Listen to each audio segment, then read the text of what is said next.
The prom started around sunset. When Lily and I walked in, the air smelled like that overly sweet lemonade that sticks to your teeth, mixed with fried chicken tenders and baked potato skins. The gym had been dressed up to look nicer than usual, with strings of lights hanging from the ceiling, each bulb covered in a thin plastic shell, so as the glow looked softer. The speakers were playing some pop song everyone knew, just enough bass to make the wooden floor from a little. It felt lively without feeling crowded. I held Lily's hand as we walked in. She looked relaxed, her dress swaying at her feet like she was genuinely excited for the night. I felt good, too. At least before we started our first dance, everything felt normal. When the band switched to the first waltz, we happened to be near the center of the dance floor. I naturally fell into position. Lily lifted her head, took a soft breath, and we started to spin with the music.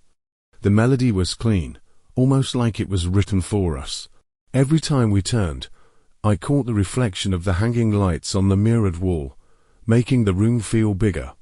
Lily's hand rested lightly on my shoulder. Her steps were solid, and we were moving better than we ever did during practice. When the music stopped, the room burst into applause. Someone whistled, someone clapped my shoulder. For a moment, I thought the night would go exactly the way it was supposed to. Nice, simple, nothing weird, and over before midnight. But when the next song started, everything shifted. The band switched to a fast, upbeat rock rhythm. Heavy bass, sharp drums, definitely not a waltz. I started to let go of Lily's hand, so we could switch to something more casual, but the second my foot hit the floor, something stiffened in my body. Like my muscles refused to switch steps, like they were hooked on the old rhythm. I pulled her right back into the starting position for the waltz, and the movement was so smooth it felt like the previous song never ended. Lily looked up at me with this uncertain expression, but she didn't say anything. I couldn't explain it either. The only thing I could do was keep following that strange, unnaturally fluid pull. It felt like something under our feet was pushing the rhythm forward, guiding every step. Right turn, left turn, step back, half turn, toe tap, pull in, release, close again, over and over. Too smooth, too perfect. The band was already halfway through their rock track, guitars screaming, but we were dancing like none of it existed. My chest tightened. It felt like doing something wrong, but being unable to stop. When I lifted my head toward the mirrored wall, the whole dance floor looked locked in place. On the right, another couple was waltzing. On the left, a couple who'd been slow dancing a minute ago was suddenly pivoting and spinning just like us. Their reflections in the mirror moved without a single mistake. Everyone's faces looked stiff, bodies moving as if dragged forward by something we couldn't see. The music didn't control the room any more, our feet did. I tried to stop, but the more I resisted, the tighter my ankles felt, like something invisible was cinching around them. Lily's hand began trembling. I felt her fingers press harder into my shoulder, like she was checking if I was trapped the same way she was. I whispered, "We need to stop," but it barely came out as a breath. Still, our bodies kept turning, like puppets pulled by strings. The band kept switching songs, faster and louder, like they were desperately trying to snap us out of it. But no matter how wild the rhythm got, we couldn't hear any of it. I saw the drummer's movements get frantic, but the entire room danced, like a looped video, one identical sequence repeated again and again. The lights hit the mirrored wall at a weird angle, and for a few seconds, I honestly thought it wasn't a reflection. The people inside the mirror looked like they were dancing in a different room, moving in sync with us, but in a stiffer, more strained way, like every motion took effort, just to hold together. Cold swept through my chest, deep and sudden. Lily's grip tightened. Her breathing quickened. Neither of us could break away. Then a sharp crack blasted out of the speakers. The entire band froze. The gym fell dead silent except for the scraping of shoes on the floor. The reflections kept spinning, perfectly synchronized and completely unbothered by the silence, like they were following some rhythm buried deeper than music. My steps quickened on their own, pushing me into tighter and faster turns. My stomach lurched. The edges of the room blurred. Suddenly, the lights flickered hard, as if the entire gym lost power for a second and came right back. In that instant, everyone stopped moving, body stiff, breath shaking. The spell, whatever it was, slammed to a halt.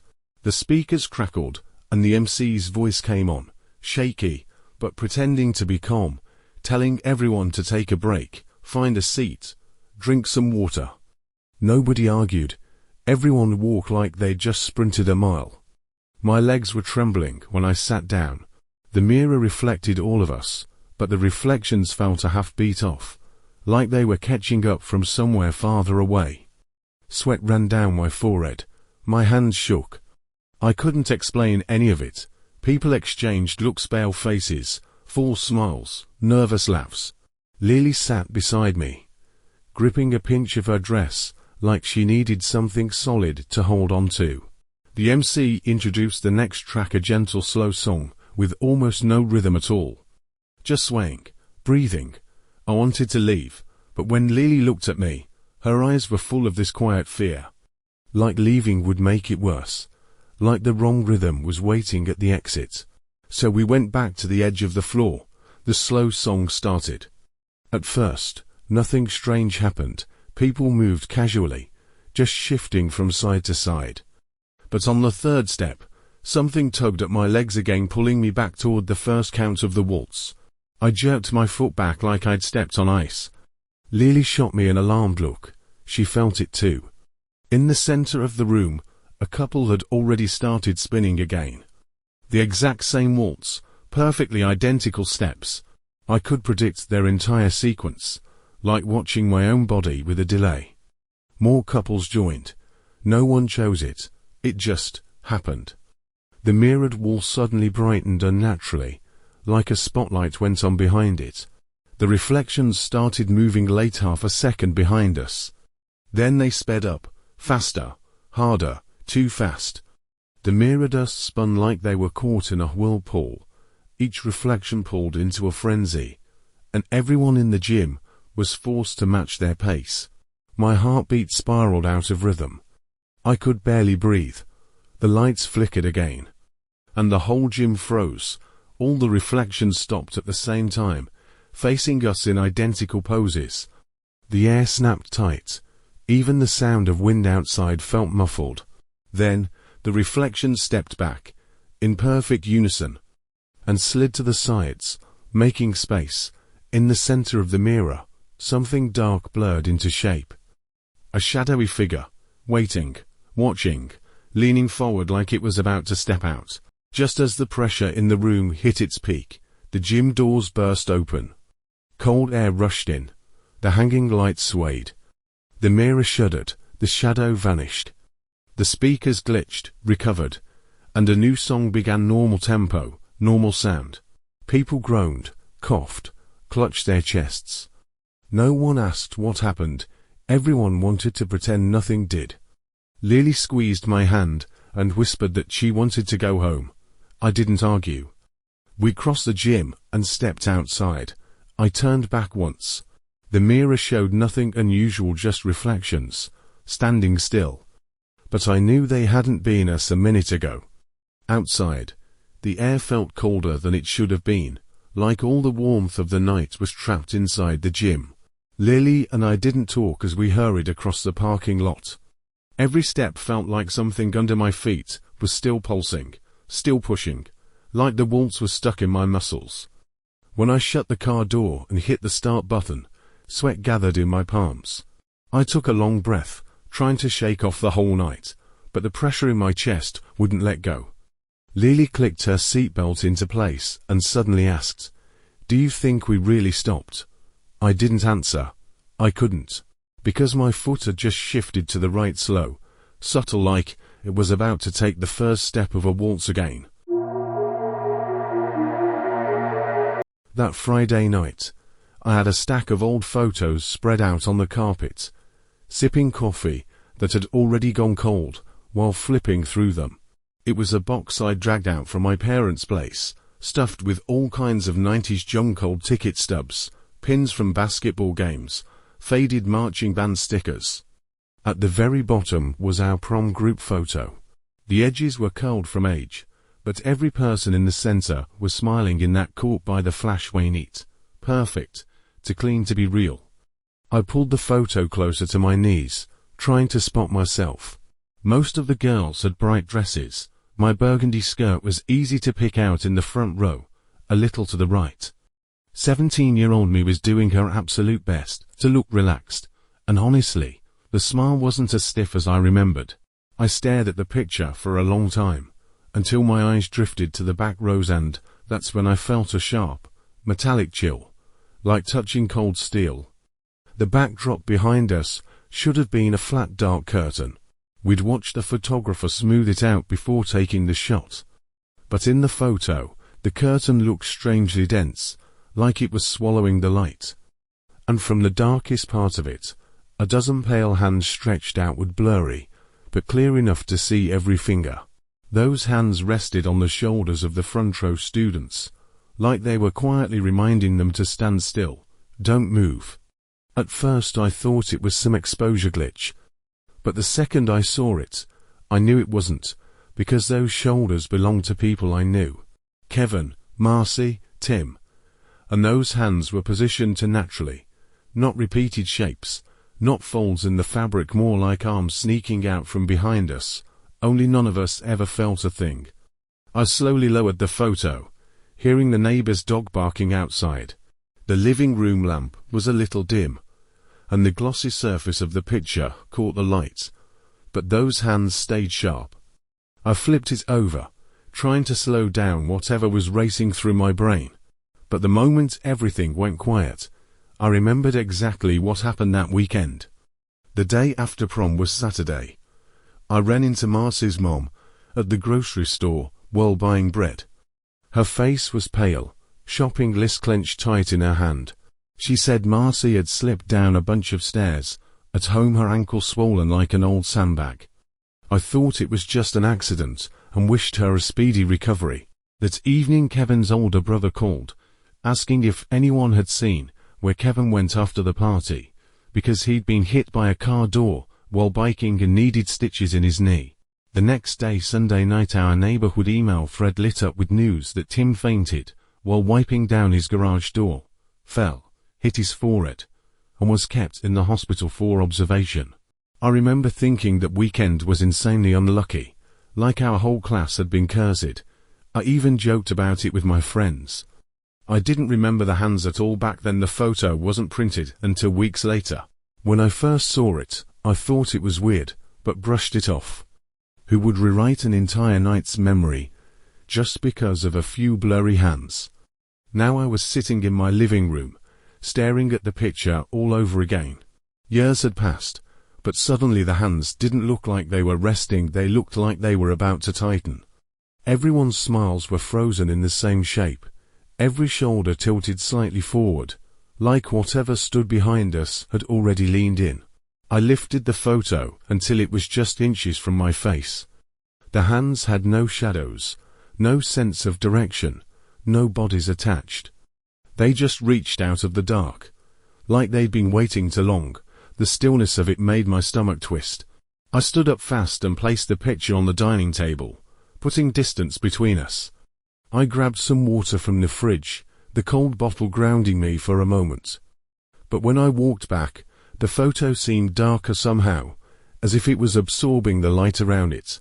I flipped it face up again and studied every single person, including myself. 17-year-old me stood straight, hair a little messy, dress catching the flash. I stared at my own shoulder, nothing on it, but the two people beside me had hands on theirs. I had no idea why their hands chose them, not me. I sat down and flattened the picture with my palms. My eyes drifted across each face. I noticed little things I'd never seen before. The guys in the second row weren't standing with their usual slouch. They looked slightly pushed forward. Some of the girls had their arms pressed close to their sides, too stiff for people who'd just danced 4 hours. Everyone seemed like they were holding that smile, because they had to. My throat went dry. I couldn't sleep that night. I left the photo by my bed and told myself maybe in the morning it'd look normal again. But sometime past midnight, I woke to a tingling pressure at my feet, like someone was pushing at the end of the mattress. I shot upright. The room was dead quiet. I reached for the lamp.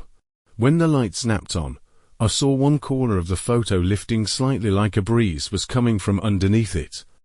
A cold, thin chill slid across my neck exactly like the air conditioning from prom night. I turned the light even brighter and picked up the picture.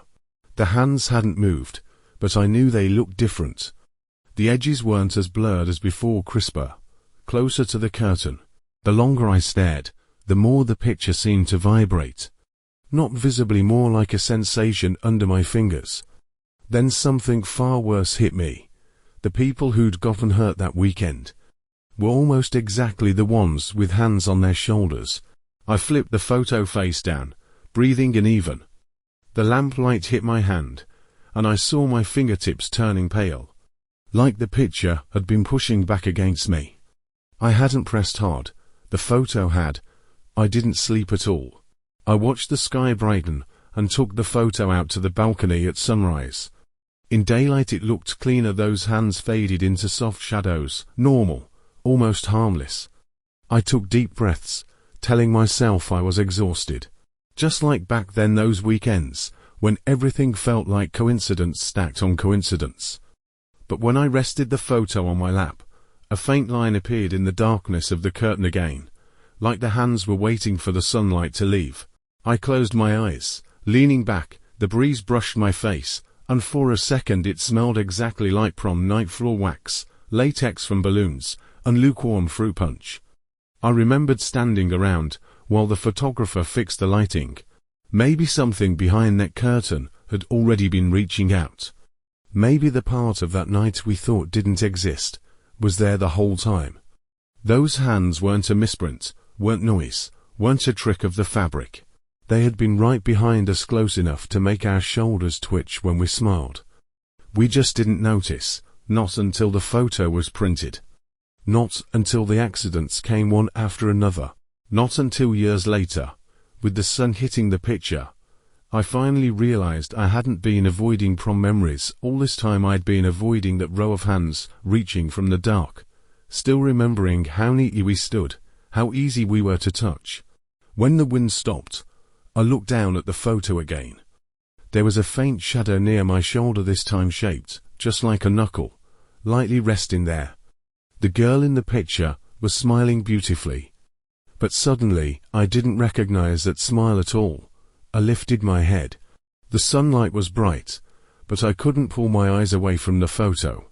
I knew those hands would be clearer at night. And I knew, as long as the picture stayed with me, sooner or later, they'd figure out exactly where to reach.